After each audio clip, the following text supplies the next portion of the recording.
कहते हैं कि बच्चा जब पैदा होता है तो वो सबसे पहले अपनी माँ की धड़कन सुनता है और उसकी आंखों में अपनी पूरी दुनिया देखता है। लेकिन मेरी नियति कुछ और ही थी।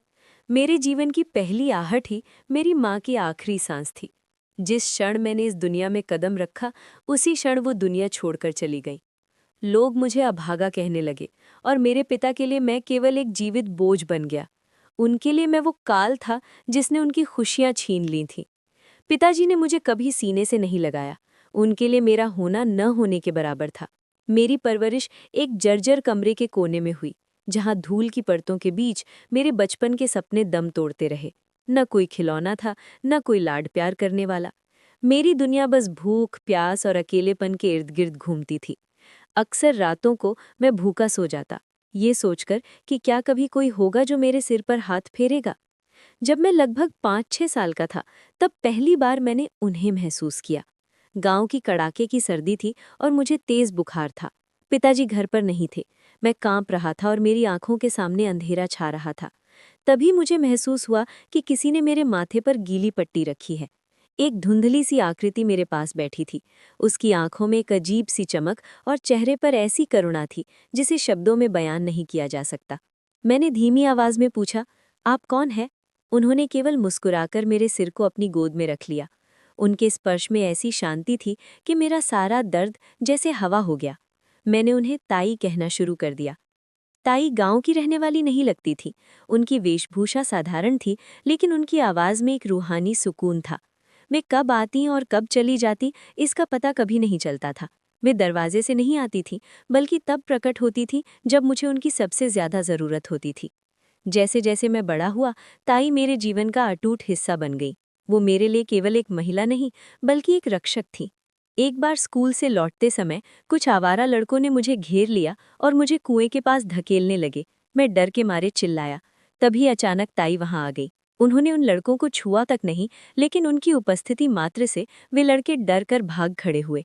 उन्होंने मेरा हाथ थामा और मुझे घर तक छोड़ने आई। रास्ते भर वे मौन रहीं।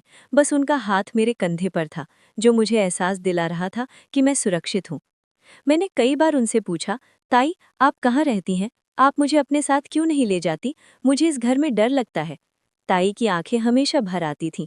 वे कहती थीं, बेटा, मेरा ठिकाना बहुत दूर है। मैं तुझे वहां अभी नहीं ले जा सकती, पर तू फिक्र मत कर। जब भी तू गिरेगा, मैं तुझे थामने के लिए हमेशा यहीं रहूंगी। शिक्षा मेरे लिए एक कठिन डगर थी। पिताजी ने साफ कह दिया था कि उनके पास मेरी पढ़ाई के लिए पैसे नहीं हैं। मैं उदास होकर एक पेड़ के नीचे बैठा था, तभी ताई वहां आई और मेरे हाथ में कुछ पुराने सिक्के और फटी हुई किताबें रख दी।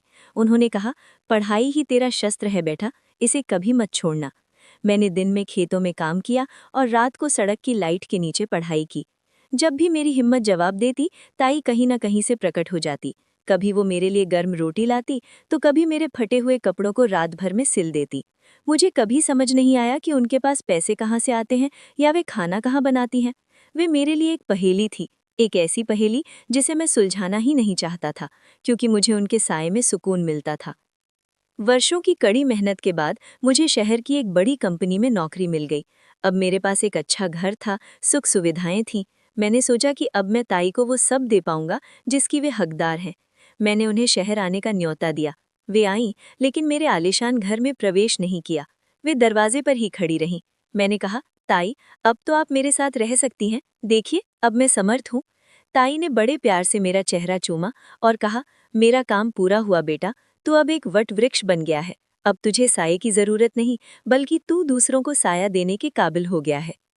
उस दिन के बाद ताई फिर कभी नहीं दिखी। मैंने उन्हें हर जगह ढूंढा, लेकिन उनका कोई सुराग नहीं मिला। एक दिन गांव से खबर आई कि मेरे पिता का निधन हो गया है। पुरानी यादों के कड़वे घूंट पीते हुए मैं गांव पहुंचा। अंतिम संस्कार के बाद मैं उनके पुराने सामान को देख रहा था। वहीं मेरी मुलाकात एक बहुत पुराने बुजुर्ग से हुई, जो मेरे पिता के बचपन के मित्र थे। उन्होंने मेरा कंधा थपथपाया और कहा, बेटा, तेरे पिता ने जो किया वो उनकी कुंठा थी, लेकिन तेरी माँ, वो अद्भुत थी। वो तुझे इतना प्यार करती थी कि मरते समय भी उसकी जुबान पर सिर्फ तेरा ही नाम था। रुक, मेरे पास उसकी एक याद है। वे अपनी अलमारी से एक पुरानी पीले पड़ चुके कागज में लिपटी हुई तस्वीर निकाल लाए। जैसे ही मैंने वो तस्वीर अपने हाथ में ली, मेरा दिल जोरों से धड़कने लगा। तस्वीर को देखते ही मेरी आंखों के सामने बिजली सी कौंध गई। तस्वीर में जो चेहरा था वो कोई अजनबी नहीं था। वही आंखें, वही सादगी भरी मुस्कान, वही माथा। वो मेरी ताई थी, मेरी माँ। मेरे हाथ कांपने लगे और वो तस्वीर जमीन पर गिर गई। मेरे मुंह से आवाज नहीं निकल रही थी। मैंने हकलाते हुए पूछा, चाचा, ये मेरी माँ है? क्या आप सच कह रहे हैं? बुजुर्ग ने कहा, हाँ बेटा, यही तेरी माँ है, जो तेरे जन्म के कुछ मिनटों बाद ही गुजर गई थी। हमने उसे अपने हाथों से मुखाग्नि दी थी। मेरी रूह कांप उठी। अगर वो 25 साल पहले मर चुकी थी, तो बचपन में मेरे माथे पर पट्टी किसने रखी? स्टेशन पर मुझे खाना किसने खिलाया? मेरी फीस के पैसे कहाँ से आए? और वो कौन थी जो मेरे कमरे में उस जानी पहचानी ममतामयी खुशबू के साथ आती थी? सच्चाई एक झटके में मेरे सामने आ गई।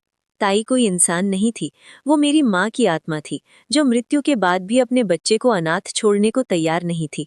उन्होंने स्वर्ग के सुखों को ठुकरा दिया ताकि वे इस धरती पर एक साया बनकर अपने बच्चे की रक्षा कर सकें। उनकी वो पहेली भरी बातें, मैं तुझे साथ नहीं ले जा सकती, अब समझ में आ रही थी। वे तो दूसरी दुनिया की वासी थी। वे मुझे साथ ले जाने का मतलब मेरी मृत्यु था, जो वे कभी नहीं चाहती थीं। उन्होंने अपनी ममता की डोर से खुद को इस लोक में बांध रखा था। मैं उस वीरान घर के आंगन में बैठकर फूट फूट कर रोया। मैंने उस तस्वीर को अपने सीने से लगा लिया। मुझे एहसास हुआ कि मैं कभी अकेला था ही नहीं। जब लोग मुझे अभागा कहते थे, तब ब्रह्मांड की सबसे बड़ी शक्ति माँ मेरे साथ खड़ी थी। वो हवा बनकर मुझे छूती थी, वो प्रेरणा बनकर मुझे पढ़ाती थी। आज भी जब मैं अपने शहर के घर में अकेला होता हूँ, मुझे कभी डर नहीं लगता। मुझे पता है कि खिड़की से आने वाली वो ठंडी हवा केवल हवा नहीं है, वो माँ का स्पर्श है। वो अदृश्य ढाल आज भी मेरे चारों ओर है।